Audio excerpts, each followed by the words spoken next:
Salut la famille, c'est votre garçon Abouzi. Aujourd'hui, on va faire une réaction. On va faire une réaction sur un livre, un livre américain, un livre de business. Les négociations du Harvard. Ce sont deux professeurs de l'université Harvard en Amérique. Donc, ils ont écrit un livre et puis le livre est très intéressant. Donc, comment négocier? Parce que dans la vie, pour réussir dans la vie, pour réussir dans le business, il faut savoir faire des négociations. Et puis la vie, c'est du business. Notre vie quotidienne, c'est du business. Est-ce que vous voyez? Donc si tu ne sais pas, que tu sois un musicien, que tu sois un créateur de contenu, que tu sois un homme d'affaires, tout ce que tu fais dans la vie, il faut savoir parler, il faut savoir faire des négociations pour réussir dans la vie. Donc ce livre parle d'une négociation. Donc allons-y au vif du sujet. Alors regardons la vidéo.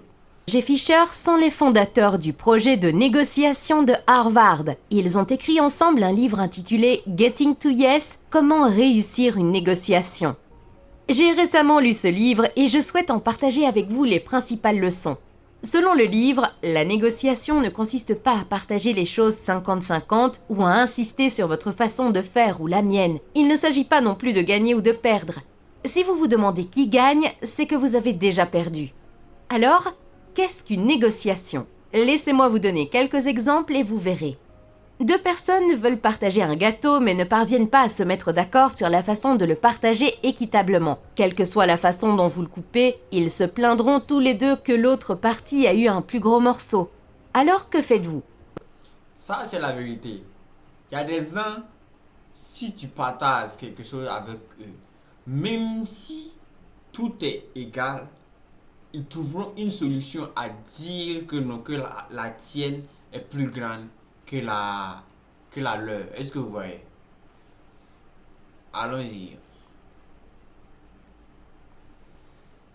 Vous demandez à une personne de couper le gâteau et l'autre choisit en premier. Comme la personne qui coupe le gâteau sait que l'autre choisit en premier, elle le partagera équitablement pour éviter d'avoir un plus petit morceau. Autre exemple. Deux hommes se disputent dans une bibliothèque. L'un veut ouvrir la fenêtre pour prendre l'air, l'autre veut la fermer pour éviter que le vent n'emporte ses papiers. Que faire alors? La laisser entrouverte? Un peu ouverte ou fermée? Le bibliothécaire écoute les deux parties, puis va ouvrir la fenêtre dans une autre pièce, ce qui permet de faire entrer de l'air frais sans déranger les papiers. Les deux parties sont ainsi satisfaites. Un dernier exemple. Deux enfants se disputent une orange. Le parent prend le couteau, coupe l'orange moitié-moitié et en donne une moitié à chaque enfant. L'un des enfants mange le fruit et jette la peau, tandis que l'autre utilise la peau pour faire un gâteau et jette le fruit à la poubelle. Si le parent leur avait demandé pourquoi il voulait l'orange, les deux enfants auraient pu obtenir 100% de ce qu'ils voulaient, mais ils n'en ont obtenu que 50%. Comme le montrent ces exemples, la négociation consiste à trouver une solution qui satisfasse les deux parties sans nuire à la relation. Alors, comment faire? Comment trouver des solutions sages et... C'est ça la négociation. Trouver une solution cool, calme, tranquille, sans nuire à moi et sans nuire à toi. Est-ce que tu vois? Genre, c'est pas chercher seulement ton bien-être et puis laisser l'autre.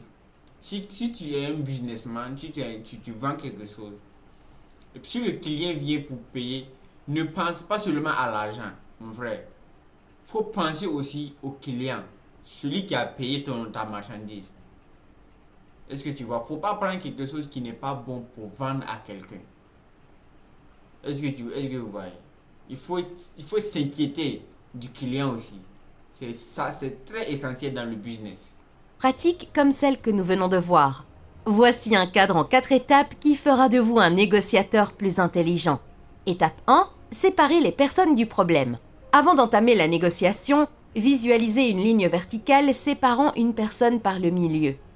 D'un côté, il y a la personne, de l'autre, le problème. Placez toujours la personne en premier et le problème en second.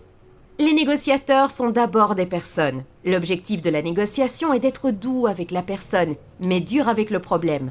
Souvent, nous sommes indulgents avec la personne, ce qui nous amène à être indulgents avec le problème et à ne pas obtenir ce que nous voulons.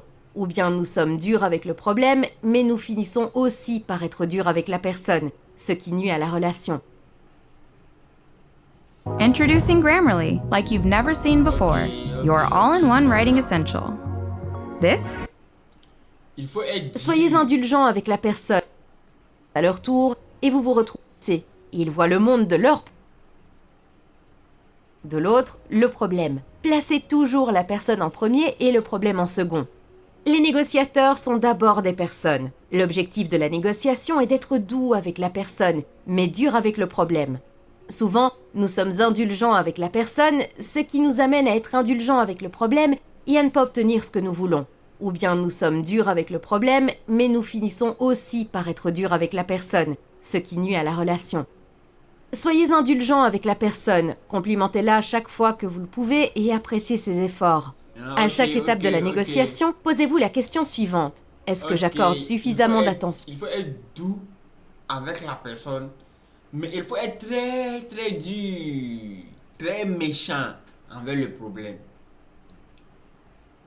Par exemple, si quelqu'un vient avec un problème, par exemple, c'est le problème qu'on convertit les problèmes en argent. Est-ce que vous voyez? Mais il faut être doux avec la personne, faut chérir la personne, faut parler de la personne avec ta copine, comme c'est ta copine, quoi. Est-ce que vous voyez? Il faut être cool avec lui, le chérir, le chérir, faire des trucs comme ça, est-ce que vous voyez? Pour que la personne se sent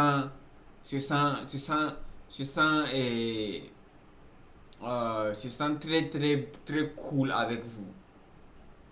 Mais le problème, si on vient au niveau du problème du business, il n'y a pas de sentiment là-bas. Est-ce que vous voyez? Il faut être dur avec le problème et être gentil avec la personne. Bien capté. Aux problèmes des personnes, les gens ont des points de vue différents. Leur ego est facilement menacé. Ils voient le monde de leur point de vue et confondent souvent leur perception avec la réalité. Ils interprètent souvent mal vos paroles et ne communiquent pas leurs véritables intentions. N'oubliez pas que vous devez non seulement faire face à leurs problèmes, mais aussi aux vôtres. Votre colère et votre frustration peuvent également bloquer l'accord. Vos perceptions peuvent être unilatérales et vous n'écoutez peut-être pas ou ne communiquez pas efficacement. L'un des meilleurs moyens d'éviter les problèmes entre les personnes est d'établir une relation avec l'autre partie avant le début de la négociation. Il est plus facile de négocier avec une personne que l'on connaît qu'avec un inconnu. Arrivez donc en avance pour discuter et restez un peu après. Apprenez à connaître ses goûts et ses aversions. Ces interactions informelles facilitent grandement les négociations futures. De nombreuses études montrent que le simple fait d'apprendre à connaître l'autre partie augmente le taux de réussite de 25 à 30%. Étape 2, se concentrer sur... Ok. Si je comprends, si tu veux faire du business avec quelqu'un, si tu veux faire des négociations avec quelqu'un, il faut créer quelque chose genre comme une amitié avec la personne pour que vous vous habituiez davantage. Est-ce que vous voyez? Donc si je m'habitue à toi, on se côtoie. Est-ce que tu vois? Si je vais venir parler de business avec toi, ça sera clair. Est-ce que vous voyez? On va parler doucement, tranquillement et puis s'entendre bien. Parce qu'on se connaît déjà, on parle déjà, est-ce que vous voyez? Mais si tu veux parler du business avec quelqu'un, avec un inconnu, il y a des mots, vous allez faire attention à certaines paroles, à certains mots, à certains trucs. Parce que vous n'êtes pas habitué. Est-ce que vous voyez? Ok. On a bien compris. Let's go. Sur les intérêts, pas sur les postes. Vous souvenez-vous de l'histoire des deux hommes qui se disputaient une fenêtre dans la bibliothèque? Elle illustre un problème courant dans les négociations. Les gens se concentrent trop sur leur position. Au lieu de vous disputer sur vos positions, Concentrez-vous sur vos intérêts. Les avantages de se concentrer sur les intérêts sont évidents, mais il peut être difficile de le faire. Les positions sont claires et spécifiques. Les intérêts peuvent être cachés ou vagues. Alors, comment trouver les intérêts de l'autre partie? Il suffit de demander « Pourquoi ?» Pourquoi veulent-ils ce qu'ils veulent? Essayez de voir les choses de leur point de vue. Une fois que vous avez découvert leurs intérêts sous-jacents, parlez-en ouvertement. Les gens écoutent mieux s'ils se sentent compris. Ils pensent que ceux qui les comprennent sont intelligents et gentils. Si vous voulez qu'ils écoutent vos intérêts, commencez par montrer que vous vous souciez des leurs et que vous les comprenez. Bien entendu, vous devez également faire part de vos intérêts. L'autre partie ne le sait peut-être pas. Pour transformer vos intérêts en options réelles, posez-vous la question suivante. S'ils sont d'accord avec moi demain, qu'est-ce que je veux qu'ils fassent? Étape 3. Utilisez des normes équitables. Même si vous comprenez bien ce que veut l'autre partie, des conflits surgiront toujours. Vous voulez un loyer moins élevé, mais votre propriétaire veut qu'il soit plus élevé. Au lieu d'argumenter, utilisez des critères objectifs pour prendre une décision. Rappelez-vous l'exemple du gâteau. Lorsque deux hommes ne peuvent pas partager un gâteau, le fait qu'un homme le partage et que l'autre choisisse en premier est basé sur une norme équitable. Hey creators, want to make pro videos without filming or editing? Meet Kivix, an AI video tool that turns your... Les critères objectifs sont des règles impartiales qui ne dépendent pas des opinions personnelles. Il peut s'agir par exemple des prix du marché, des exigences légales, de l'avis d'un expert ou de normes équitables sur lesquelles vous êtes tous les deux d'accord. Lors d'une négociation, les gens résistent souvent à l'idée de se mettre d'accord parce qu'ils ont l'impression que vous l'exigez. Mais si vous dites « vérifions les règles ou les règlements », l'accent n'est plus mis sur ce que vous voulez, mais sur ce que disent les règles. Soudain, ce n'est plus vous qui l'exigez, mais les règles. Par exemple, si le contrat de construction de votre maison ne présente pas la profondeur des fondations et que l'entrepreneur suggère 1 mètre, alors que vous pensez qu'1,50 m est la norme, ne vous contentez pas d'un compromis. Dites plutôt « Écoutez, j'ai peut-être tort, peut-être qu'1 mètre suffit. Le gouvernement a-t-il des spécifications standards pour ces conditions de sol? Quel est le risque de tremblement de terre ici? Ou suggérez-vous que nous cherchions des normes pour résoudre cette question? » Voici comment vous pouvez appliquer ce principe de manière efficace. Avant de commencer, définissez des normes équitables avec l'autre partie. Par exemple, dites « Vous voulez un prix élevé et je veux un prix bas. Voyons ce que serait un prix équitable. Quelles normes devrions-nous utiliser ?» En vous concentrant sur des normes équitables, vous pouvez transformer un conflit d'intérêts en un objectif commun. Écoutez bien, écoutez bien. Cette vidéo est très intéressante. Étape 4. Inventer des options pour un bénéfice mutuel. Rappelez-vous l'exemple des enfants qui se disputent une orange. Au lieu de la partager 50-50, ils auraient pu trouver un moyen pour que chacun obtienne 100% de ce qu'il voulait. Ce scénario souligne l'importance d'inventer des options pour un gain mutuel dans les négociations. Alors, comment inventer des solutions créatives? Voici comment. Réunissez-vous avec votre partie ou avec l'autre partie et faites un brainstorming sur toutes les solutions possibles. Laissez les idées circuler librement. Ne jugez pas et ne choisissez aucune des idées au cours de la première étape. Séparez le brainstorming de la session de sélection. Avant le brainstorming, choisissez quelques participants, changez l'environnement, créez une atmosphère informelle, définissez l'objectif. Après le brainstorming, commencez par les idées les plus prometteuses, discutez ensuite des moyens de les améliorer. Les gens pensent souvent que les différences de négociation créent des problèmes. Pourtant, ces différences peuvent déboucher sur des solutions. Vous vous souvenez de l'exemple de l'orange? Une solution judicieuse a pu être trouvée parce que chaque partie voulait une partie différente de l'orange. Il est absurde de penser que les différences sont à l'origine du problème. En réalité, ce sont les différences qui conduisent à des solutions créatives. D'accord, vous pouvez dire que ces 4 étapes semblent justes et agréables, mais que se passe-t-il si l'autre partie ne respecte pas les règles du jeu? Et s'ils utilisent des tactiques déloyales? Et s'ils sont plus puissants?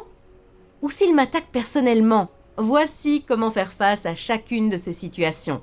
Commençons par les sales tactiques. Les gens mentent et utilisent divers moyens de pression. Reconnaître ces astuces permet souvent de les neutraliser. Mentionnez-le directement. Joe, il semble que Ted et toi jouiez au bon et au mauvais flic. Si vous avez besoin d'une pause pour être sur la même longueur d'onde, il suffit de le demander. Le fait de mentionner la tactique la rend moins efficace et peut inciter l'autre partie à craindre de vous perdre. Le simple fait de poser une question peut suffire à mettre fin à la situation. Mais soyez prudent, évitez les attaques personnelles. Concentrez-vous sur le problème, pas sur la personne. Au lieu de dire « Vous m'avez délibérément placé face au soleil », dites « Le soleil dans mes yeux me gêne. Pouvons-nous modifier l'horaire et nous rencontrer plus tard ? Je ne peux pas me concentrer dans cet état. » Et si elles étaient plus puissantes ? Si l'autre partie dispose de gros calibres, ne transformez pas la négociation en un échange de coups de feu. La meilleure chose à faire est de développer votre BATNA, Best Alternative to a Negotiated Agreement, la meilleure alternative à un accord négocié. Pensez à ce que vous ressentiriez si vous vous rendiez à un entretien d'embauche sans aucune autre offre. Pensez à la difficulté de la négociation salariale. Comparez maintenant ce sentiment à celui que vous éprouveriez si vous vous rendiez à un entretien avec 2 autres offres d'emploi. La différence, c'est le pouvoir. Plus vous pouvez vous retirer facilement d'une négociation, plus votre pouvoir est grand. L'élaboration de votre BATNA vous permet non seulement de déterminer ce qui constitue un accord minimum acceptable, mais aussi d'augmenter ce minimum. Développez toujours votre BATNA avant de négocier. Ne dites pas « négocions d'abord et voyons ce qui se passe ». Sans BATNA, vous négociez à l'aveugle. Et s'il vous attaque personnellement ? Lorsqu'il s'attaque à vous plutôt qu'au problème, les choses se corsent. Vous voulez une solution équitable, mais ils démolissent vos idées. Il est naturel de se défendre, mais cela ne mène à rien. Vous poussez, ils poussent à leur tour, et vous vous retrouvez bientôt bloqué. Alors, que faire ? Utilisez le jujitsu de la négociation, contournez leurs attaques. Voici comment. 1. Regardez derrière leur position. Lorsqu'il dit ce qu'il veut, ne vous contentez pas de dire oui ou non. Demandez-lui pourquoi il le veut. Comprenez ce qui est vraiment important pour eux. 2. S'ils continuent à rejeter tout ce que vous dites, demandez-leur conseil. Si vous étiez à ma place, que feriez-vous ? Ils se mettront à votre place et vous donneront des solutions. 3. Invitez à la critique. Au lieu de défendre vos idées, demandez-leur ce qui ne va pas. Cela vous permettra de mieux connaître leurs intérêts. Je voudrais conclure cette vidéo par une belle histoire qui explique ce qu'est vraiment la négociation. En 1964, un père américain et son fils de 12 ans jouent au frisbee à Hyde Park à Londres. Peu de gens en Angleterre avaient vu un frisbee auparavant et une petite foule s'est donc rassemblée. Au bout d'un moment, un homme s'est approché et a demandé « Désolé de vous déranger, je vous observe depuis 15 minutes. Qui gagne ?» Dans les négociations, demander qui gagne, c'est comme demander cela dans un mariage. Si vous vous concentrez sur la victoire, vous êtes passé à côté de l'essentiel. Ouais. Le véritable objectif est de travailler ensemble et de trouver une solution qui satisfait.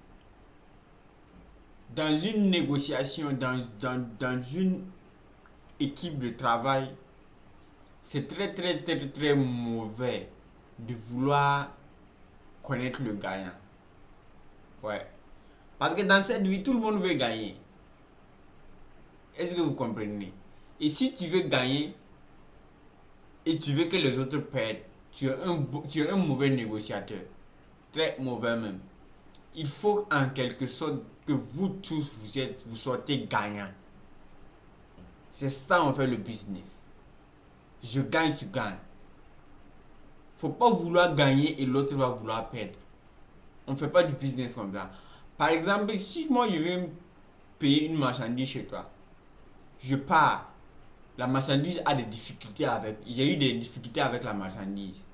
Je reviens chez toi, je dis que oh frère, cette marchandise que j'ai payée, quand je suis parti, j'ai eu quelques difficultés avec la marchandise. Est-ce que vous voyez? Donc j'ai perdu comme ça.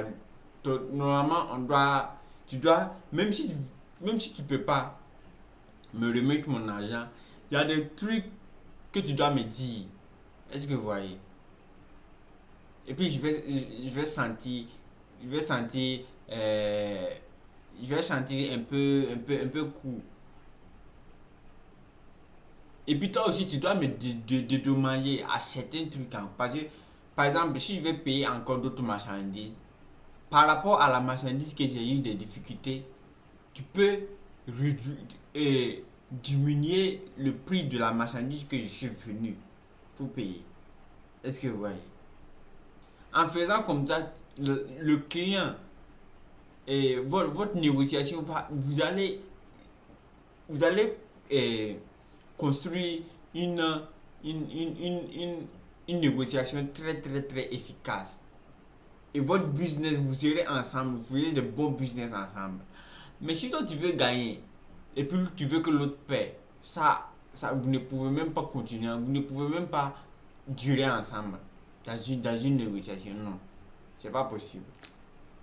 Face les intérêts des deux parties. J'espère que cette vidéo vous a été utile. Merci d'avoir regardé. À bientôt.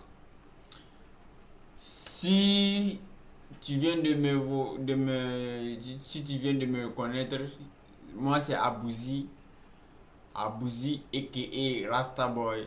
Donc on est à la fin de notre vidéo. Si tu as aimé, n'oublie pas de t'abonner, c'est essentiel. Abonne, like la vidéo, partage la vidéo, aime la vidéo. On est ensemble, grandissons ensemble. Ciao ciao, à la prochaine.